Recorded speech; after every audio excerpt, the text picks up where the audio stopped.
4 জুলাই দিনটা ছিল আমার প্রিয় মানুষটার জন্মদিন।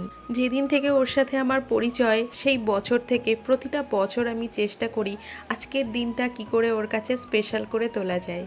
তো এই বছরও কিন্তু ব্যতিক্রম হয়নি, নিজের হাতে সবটা করেছি। আমার বরমশাই যা যা খেতে পছন্দ করে সবটা নিজের হাতে রান্না করেছি, আর নিজের হাতেই সুন্দর করে থালা সাজিয়ে পরিবেশনও করেছি। আর দুপুরের আয়োজনে ছিল সাদা ভাত, বাসন্তী পোলাও, 5 রকমের ভাজা, কুমড়ো ভাজা, উচ্ছে ভাজা, পটল ভাজা, আলু ভাজা আর একটা মাছ ভাজা।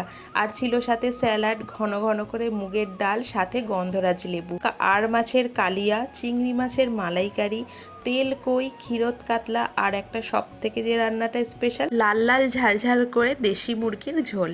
আর ছিল চাটনি, পাঁপড়, রসগোল্লা, মিষ্টি, দই আর গোবিন্দভোগ চালের গুড়ের পায়েস। পায়েসটা বানিয়েছিল আমার বোন।